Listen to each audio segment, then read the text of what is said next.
everyone, and welcome to Functional Fertility, the podcast designed to demystify your hormones, up-level your lifestyle, and supercharge your fertility potential. And it really is a big paradigm shift for a lot of us to think about our body as like, it's just this nourishing vessel and this place where in reality, your future baby wants to just like snuggle in and doesn't care if you have a belly pooch or whatever it is. And so again, like having that shift in mindset towards this body is not just to look good or whatever, we tell ourselves. It's really to create a human being if that's our goal. I'm your host, Dr. Kalea Wattles, and today we're addressing an important and popular question in the fertility space. What do I do if my period has gone missing? To help us get to the bottom of this investigation, I'm so excited to bring in an expert period recovery detective, Dr. Miranda Naylor. Dr. Naylor is a certified functional medicine doctor specializing in women's health and fertility. She's really passionate about supporting her patients through every stage of life, beginning with their menses all the way through menopause. A brilliant mind in functional medicine, it's an honor to have her here today. Welcome to the show, Dr. Naylor. Thanks so much for having me. It's an honor. Well, this is so important, and I'm so glad we're talking about this because you and I both see patients who are in this preconception window. They're ready to get pregnant. They come to us and say, what's my first step? And we say, this is so exciting. Let's start getting to know your menstrual cycle. And then we can uncover this. Well, now that you mention it, it's gone missing. It's MIA. So this is a really important topic for us to discuss today. It can be super frustrating. So will you just start us out today by walking us through some of the most common causes of amenorrhea, otherwise known as a missing period? Absolutely. Yeah. And while this isn't, just a fertility issue, it is such a common fertility concern because we really start to address this or care about our menstrual cycle so much more when we're trying to conceive. So absolutely. Well, so to start off, there are different types of amenorrhea. As you know, there's primary amenorrhea where you've never had a period, and there's secondary amenorrhea where you've had a period and then it's gone missing. So we'll focus on that because primary amenorrhea is a little bit of a different beast. Most commonly with secondary amenorrhea, it's anovulation. So you're not ovulating for some reason, and then you're not getting a period in response to that. Some of the most common causes of that are hypothalamic amenorrhea, which we're kind of focusing on today, as well as PCOS, which is really more irregular cycles more typically, but women could be having a missing cycle or a missing period for a few months. Perimenopause or menopause, and then, premature or ovarian failure, which is very similar. Basically early menopause in a way. And then, things like elevated prolactin can be a factor, or if we're lactating, breastfeeding. But those are the most typical causes that we see. Very helpful. And I really want to take a deep dive into hypothalamic amenorrhea, because I think if you're not familiar with that term, it sounds quite complicated and maybe even a little intimidating. Will you give us just a little primer about what that even means, hypothalamic amenorrhea? Absolutely. Yeah, it's a big word, basically meaning that our body is stressed out to the point where it's cutting off reproduction. So this is sort of an ancestral response where our body is almost trying to conserve resources, or just it knows when it's a bad time to conceive. So again, long time ago, if there was a time of, war or famine, a big stressor, then it was not a good time to reproduce. If food was in shortage, a woman could die if she got pregnant. So, our body is pretty smart in this way, of just knowing when it isn't a good time. But unfortunately, in today's society, we have all these different types of stressors, and it doesn't necessarily mean that we don't have food available to us or that we are in crisis, but our body thinks that we are. And so it just, kind of shuts down this part of us in our reproduction. Super interesting. I had a professor when I was in college who was kind of talking about this scenario that modern threats are different. And she said, look at all of you female students sitting here all day under this fluorescent lighting, just getting your circadian rhythm all disoriented. Even that can kind of feed back into our brain as a perceived threat. And I've never stopped thinking about that. Absolutely. I mean, our modern lifestyles are a lot on our systems. I mean, even if you think about like social media and we're scrolling and we have all these different like things always pinging us and, getting our attention, even that, it's like dividing our attention and scattering our focus and our nervous system. So yeah, there are a lot more threats, as it were, in our modern day. More pieces to this puzzle. I think we tend to create this stereotype of the person who will have hypothalamic amenorrhea. And we think of this super thin, elite athlete, but that's not always the case. Will you help us bust this myth? Absolutely. Yeah, this is a really common misunderstanding. And it really honestly is sort of a big barrier with a lot of women getting diagnosed. So yeah, the stereotypical athlete or someone who has an eating disorder, like a very severe eating disorder, is typically who's thought of with HA. In reality, it could be any woman who has a lot of chronic stress, a lot of busyness, maybe anxiety, again, those perceived stresses, someone who's under fueling or having some sort of restrictive diet. And this could be, maybe they're gluten intolerant. Maybe they don't tolerate some foods, or they're having a negative reaction to foods, and they're trying to do what's best for them, but it's just too restrictive for their body, or they're stressing about food a lot. Just the worry about food is one that I really commonly see. Frequent exercise. So it doesn't have to be necessarily to an athletic level, but, frequent, usually high intensity exercise. So running, HIIT workouts, CrossFit, something like that is pretty common. And oftentimes there is some concern with weight, maybe being a little bit underweight, not always though. And it could even be like a rapid weight change, or, pretty significant weight loss that can also trigger this response in our body. Yeah, very insightful. The midwife who delivered my first daughter, as I was kind of preparing for pregnancy, she said, you really want to start from this place of fullness. And so I think about this in terms of energy balance. And that's really, I think, at the root of what you're saying. It could be lots of exercising. It could be restrictive diet, but it really is about an energy balance. And I always want to cultivate this sense of fullness in the preconception phase.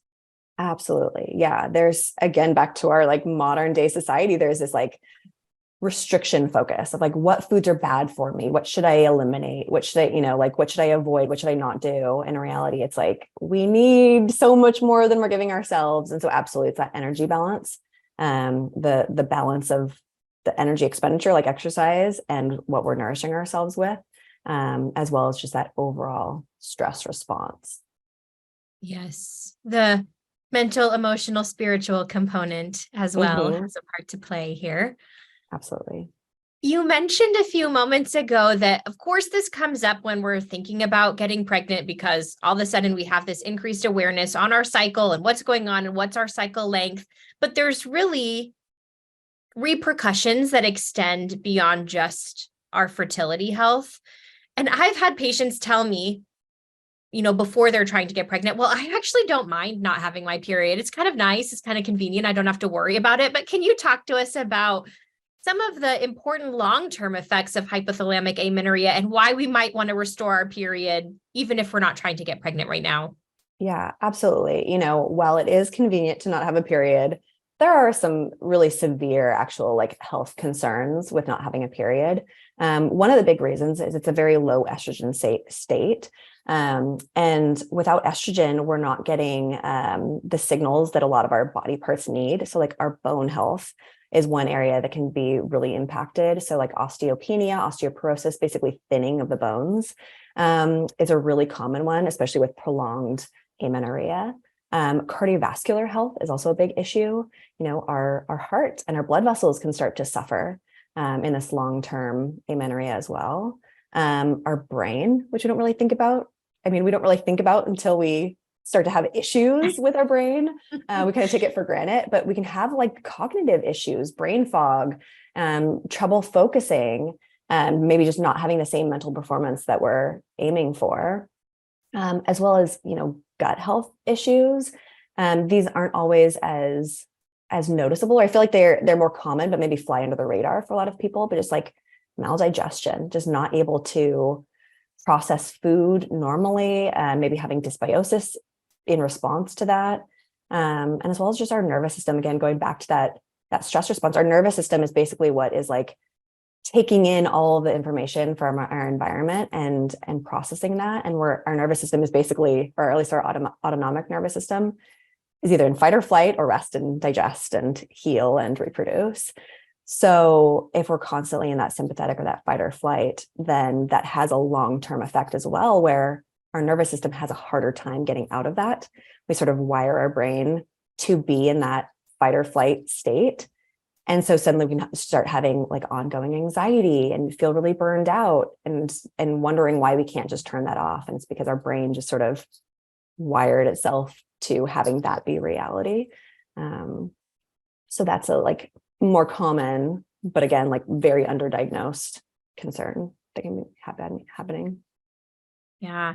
I'm so glad you brought this up. I probably say this in every single episode I've ever recorded, that the case that you're making is that really supporting our fertility and all the things we do to have great reproductive health, it really extends into so many other body systems. Like you just mentioned, the cardiovascular system, our cognitive function, our bones. And I always come back to this because I think it's such a motivating factor, that this is about creating and cultivating health so that you have this great, smooth pregnancy and a healthy baby, but really so that you have the freedom to enjoy that family you worked so hard for.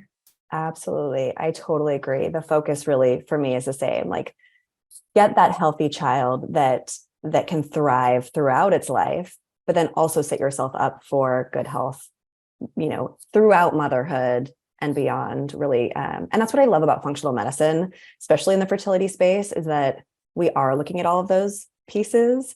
And, our reproduction is sort of like the telltale of like if there's a concern or not, but really it's all these other systems that are playing into optimal fertility and, optimal health overall. So yeah. Absolutely. I think that's a really beautiful part of a body systems approach and a really comprehensive preconception plan, which you and I think are so aligned in doing this really holistic approach. And you do such a great job educating about comprehensive lab testing in this arena, and especially to get to the bottom of a missing period. Will you talk us through some of the lab findings that might help you make a diagnosis of hypothalamic amenorrhea? Absolutely. First and foremost, of course, like I believe that the diagnosis should be based on, a long conversation, really like an in-depth look at the history and the symptoms, which I know you agree with. Along with the lab testing, because the lab testing can, isn't always 100% clear. Typically though, what we're seeing in hypothalamic amenorrhea with our hormones is that things are sort of flatlined. So again, our ovaries just aren't getting that hormonal response. Our HPA axis, our HPG axis, which is that hypothalamic pituitary gonadal axis, just isn't getting the normal response going. So things like LH, FSH are going to be low, estrogen, progesterone, to kind of compare that to some other, things that could be causing amenorrhea, like PCOS. Typically with PCOS, we're seeing an elevation of LH compared to FSH. And then maybe some normal to high estrogen. Typically, we're not having progesterone there if we're not ovulating. And then things like premature ovarian insufficiency or perimenopause, menopause will have an elevated FSH, maybe a normal or high LH depending, and then a low estrogen. So yeah. Yeah. Kind of tease things apart. Medicine is in large part pattern recognition. So I think this is starting to help us create those patterns, hormonal patterns in our mind. But I also think it's really important that you mentioned labs don't necessarily tell the whole story. We really want to consider, I've talked about this before, but one of my mentors says, let the patient's history unravel the mystery. So there's also this collection of everything that's happened to you, the timeline of your life, and also some physical exam can be helpful. And we really want to marry that with the lab findings. So I think that was so important that you mentioned that. It's really that whole comprehensive plan. So, okay, let's say we do our labs, we do our history, we do all the right things, and now we have this diagnosis of hypothalamic amenorrhea, and we really want to recover our period. We're ready to try to conceive. When you're working with a patient, what are some of the lifestyle factors that you think of first? Because of course, lifestyle factors are at the very foundation of our functional medicine treatment plan. So what's on the top of your list? Yeah. So first and foremost, I'm talking about stress, which we've talked about already here. Basically, what I'm doing with patients is a stress inventory. So looking at the things that our body is perceiving as stress. So like, let's tally it all up. The mental, emotional stress, the busyness, the work responsibilities, the family responsibilities, the way that we're talking to ourselves, the way that our mindset is, are we having this constant, barrage of like negative thoughts and emotions that we're just always, trying to push through.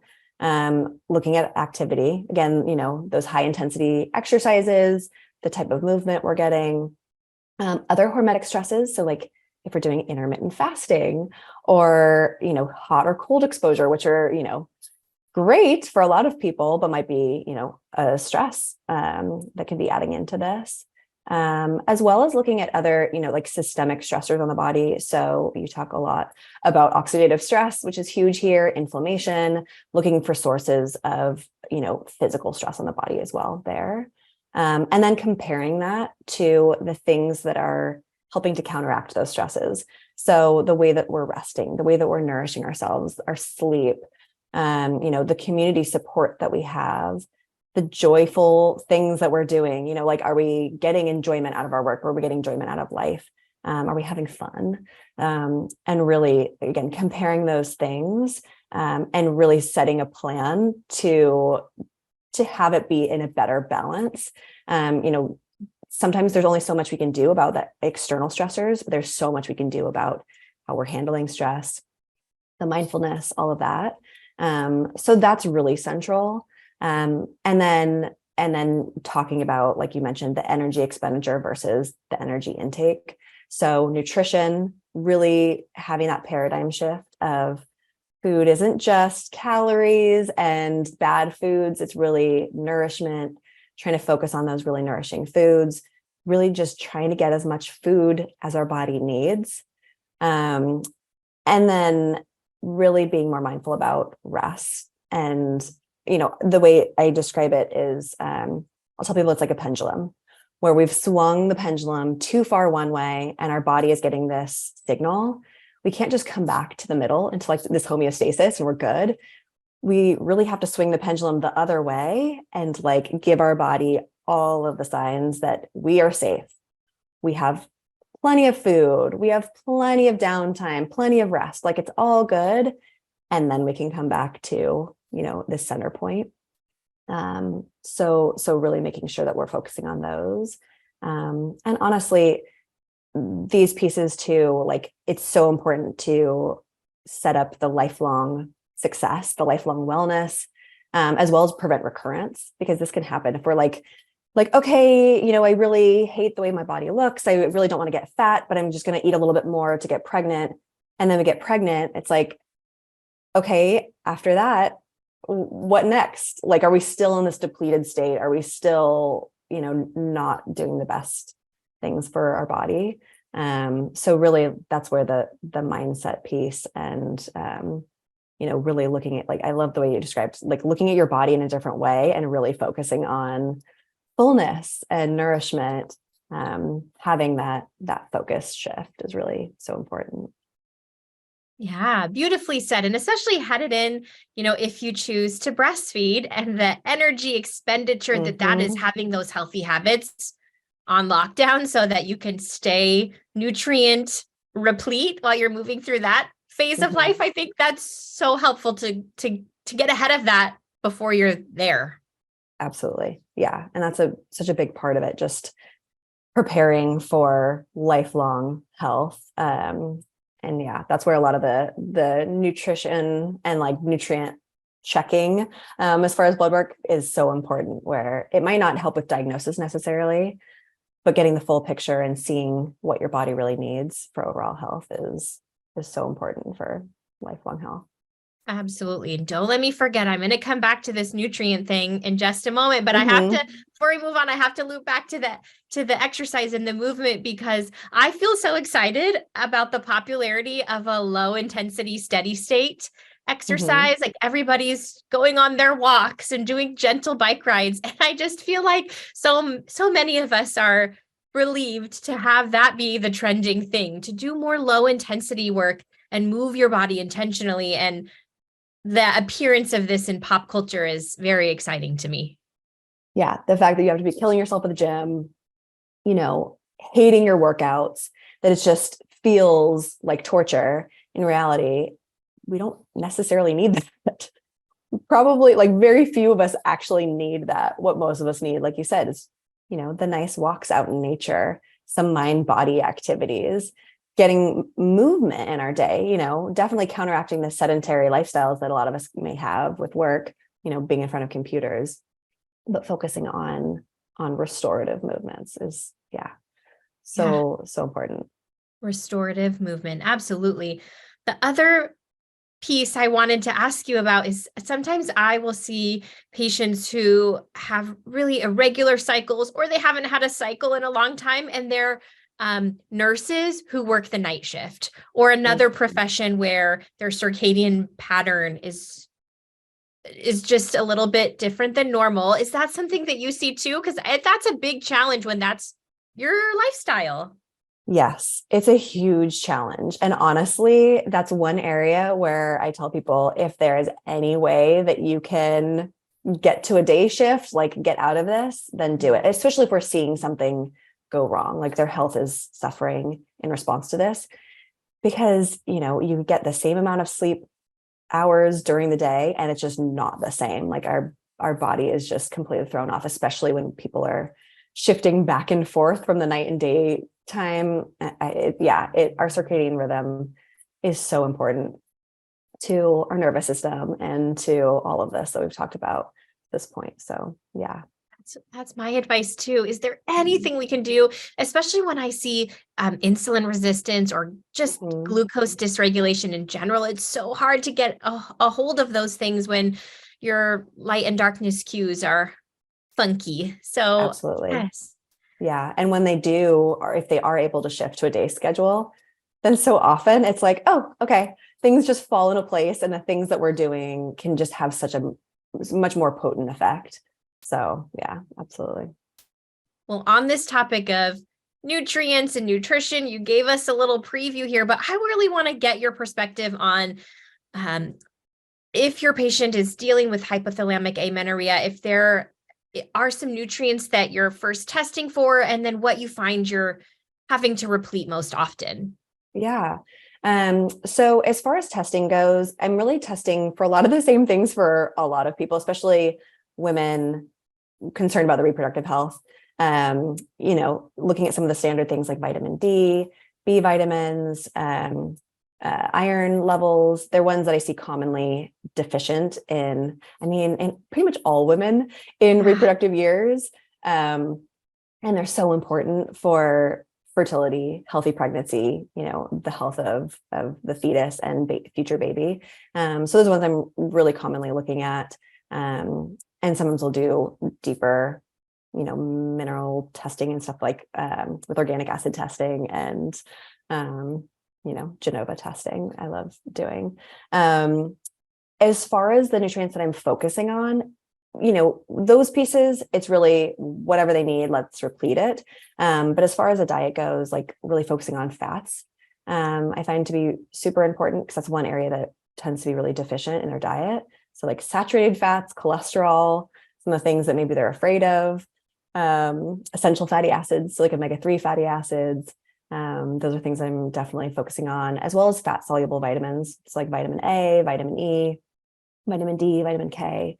I find that those ones tend to be really commonly deficient, as well as minerals in general.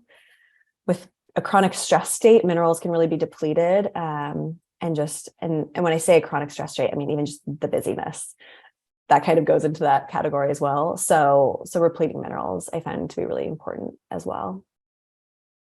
Yeah, this is funny. I've shared this before, but I did a Nutrival on myself, a Genova Nutrival, and you get this report back, and it tells you kind of the dose that is appropriate for you for many of the vitamins and minerals. And my magnesium dose that I needed was so high. And I was thinking, I do all the right things and I take my vitamins and I eat the healthy foods, but I was so stressed out and just depleting these nutrients so quickly. And it was extremely eye-opening. So yes, there's definitely value in taking a look, even if you think you're doing the right things at times. Right. And that's where test don't guess comes in. While we talked about how important it is to not just be looking at testing, it's also important to take a look, especially if things aren't working optimally, really looking deeper and seeing, because you're absolutely right. It can be something that you're like, of course, like I'm a functional medicine doctor, I should have a great magnesium level. And maybe not, because a lot of us just have higher needs. Yeah. Absolutely right. We've talked about all of these lifestyle factors we can modify, and we can do some things with our nutrition. So inevitably, this question emerges. Okay, well, how long is this going to take, Dr. Naylor? Because I'm trying to have my period back yesterday. I'm ready to get pregnant. In the real world, how do you frame this conversation with patients to try to set some healthy expectations? Yeah. So of course, I'm always talking about that's individualized. We're each unique human beings, and it depends on all of the factors that are going on and what led us to the point we're at. With that said, depending, and of course, it depends on how dedicated someone is too. I shouldn't say dedicated. We call it in the HA world, it's called like going all in. So basically like all the rest, getting all the food. And so I shouldn't use the word like dedication or like, because it can depend on the struggle that someone's having and all the factors that are there for them. But if they're able to just really like, okay, take a leave of absence from work, really just stop exercising, or at least like the more strenuous exercise, really nourish themselves, then it'll definitely go faster. Maybe like I'd say on average for my patients, about 3 to 6 months to recover their period. Again, and that's where that depends. And it depends too on like, if there is something major going on, which sometimes happens, like their gut is just a total mess, or they can't tolerate any foods. That's going to be a different story maybe, and that will maybe take a little bit longer. But looking at those individual factors. Super realistic. And of course, everything is individualized, and that's what we do in functional medicine. We create precise and personalized treatment plans. And I'll just give an example. I had a patient who taught cycling classes. Like that is how she made a living. And she was saying, I am trying so hard to eat enough food to compensate for all this movement, but I can't stop teaching classes. That's how I make money. And so you have to figure out then how to work with it. It's the real world. Yeah, absolutely. I know I've had patients in that same exact situation. I think it's a really common one. And exactly, it's like, okay, well, where can we really nourish you even more? Where can we really like have that mindfulness piece or more rest days, whatever we can do? Yeah. Totally. As we think about the timeline, I think a natural question that comes up is, I did my labs and now I've been implementing this treatment plan. When should I repeat to see if I'm on the right track? Yeah. Typically I'm repeating testing in about 2 to 3 months after the initial testing. Again, depends on what we're retesting. But that's usually a good time frame to say, like, check back in on the vitamin D after we've been repleting it, check back in on the hormones to see what's happening there, depending on what symptoms they're having and everything. I think labs can be so motivating. It's so nice to see how your hard work is paying off. And so I know patients really look to when can I repeat, because it's so validating at times. Absolutely. Yeah. And so often, I always encourage people to get in tune with their own body and their own, their body's signs of what it needs, but absolutely being able to marry that with the actual data and give people the right, sometimes it's the motivation they need or the validation, like you said, to just be able to see the numbers and really know for sure. It's like, it just allows us to be so much more clear on what we're doing and more targeted. So absolutely can be really helpful. It's hard work. It can be hard work, and it feels good to know that it's doing something. Yeah. And it can feel like such a vacuum where they're just doing it and they're like, okay, what's happening? I don't know. And so absolutely being able to say, okay, no, you're getting there. Things are improving. And usually it's like the next month they're like, oh, okay, yeah, I got a period, or I got egg white cervical mucus or some sign that things are on the right track. And finally they're like, oh, okay, I can see it now. I had a patient say to me, how do we not yet have the technology that my ovaries can just text me and let me know what's going on with my hormones? Well, we're getting closer every day. So just hang in there. I love that. Be like, oh yeah, just checking in. Yeah, that would be very nice. Simplify things. Very nice. Sometimes I put out Q&As on my Instagram, and I had a really good question come in from a podcast listener that I wanted to throw your way because it's really, really relevant. And she said, I have a history of hypothalamic amenorrhea, but I've worked really hard to recover my period. And now I'm thinking about trying to get pregnant. Should I be concerned about a thin endometrial lining after having low hormones for so long? What are your thoughts? That's a great question. My answer is no. Like, if your hormones are on track now, things are going well, you will likely not have an issue at all with your endometrial lining. Again, to kind of circle back to what we talked about before, my biggest concern in that situation would be the nutrients and just checking in that you're in a repleted state, that those things, have been addressed, because that can have a bigger effect. If you've been so depleted, because we absolutely can recover our period and still be really depleted. But as far as endometrial lining goes, no, that should be good. Rejoice. Recovery from your missing period is possible. Absolutely. Thank you for that. I really love that we're focusing on going back to my midwife's advice to start from this place of fullness, like we said, because it sets us up for success throughout pregnancy and beyond. And I think that that's just really healthy to shift that conversation and that thought process to, this isn't just about getting pregnant, but I'm really now going to be able to model these lifestyle factors for my family too. So just keep coming back to how important that work is. Absolutely. I find it to be such an important time. And one of the reasons I love working with it so much is that it's such an incredible opportunity to set them up and restore their health and, set them up for good health. And we'll tell people is like, it takes a lot out of you literally to create a human being. So, one child, 2 children in, and you've already, you started in depleted state, it's a lot. And so, we see a lot of health issues come up in moms, and some of them can really be prevented by starting with a nourished, full state, like you said. So absolutely, I find it so important.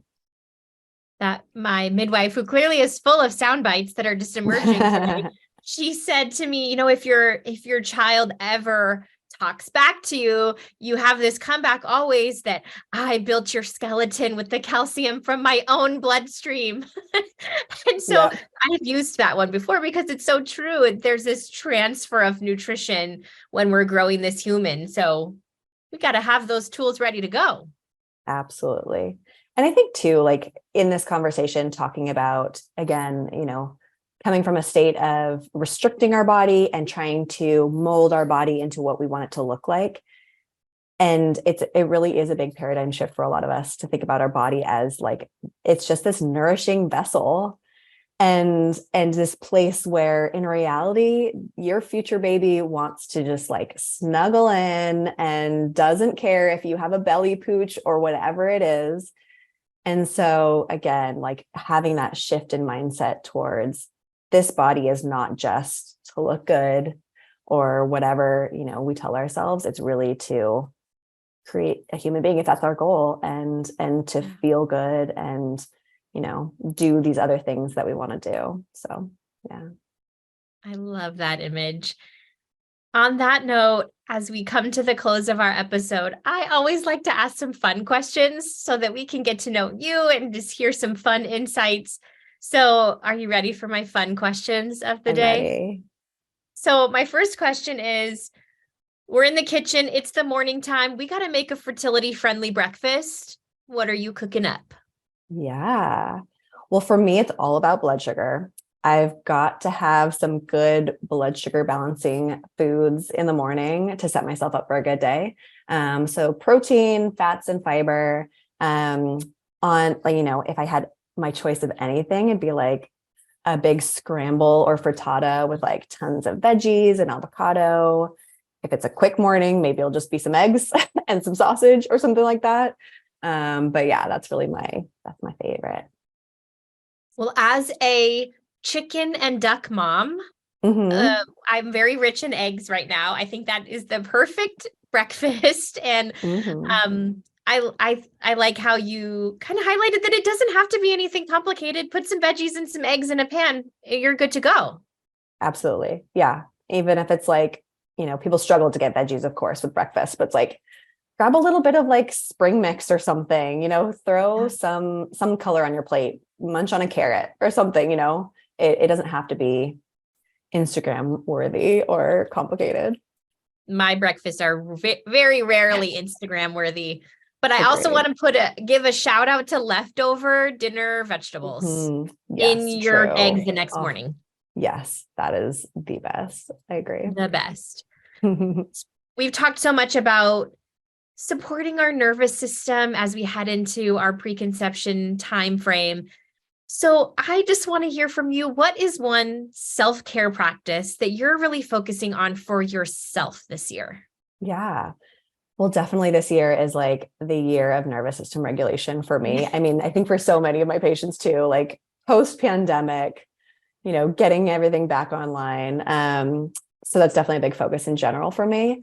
I would say though, one of the biggest ones for me this year is just like listening to how I'm talking to myself and the things I'm telling myself and what my body really needs. So for example, not just going with a laundry list of shoulds that I have, like I should be eating this way, I should be meditating more, I should be whatever, and really tuning into like, why do I want to do that? Why do I really need this? What's my true priority? Because again, I will just go with all of those shoulds and like get buried in the weeds. So really focusing on like, what's my priority? What's the most important thing? What's the thing that I need to focus on now to get me to where I want to be? That's really been one of my biggest self-care focuses this year. Clearly you have received the same advice of someone saying, you've got to stop shoulding on yourself. Yeah. Right? Yeah. You'll never forget it when you say it like that. All the shoulds. I know, right? I totally agree. Yeah.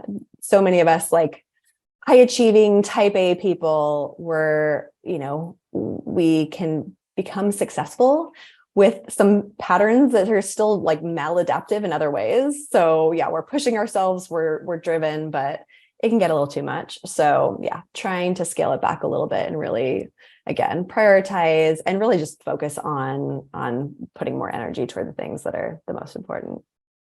Absolutely. Well, I so appreciate you choosing to spend time with us and share all of these amazing insights. It's been such a pleasure, and I'm so grateful for the opportunity to chat. Thank you for being on the show. Of course. Absolutely. It was definitely my pleasure. To our listeners, thank you so much for choosing, again, to prioritize this time and to learn all about supporting your fertility. To our amazing producer, Paola Martini, we are so grateful to put on the show. We'll see you next time. Did you love this episode and want to hear more? Head over to drkaleawattles.com/podcast, where you can find more episodes on all things fertility.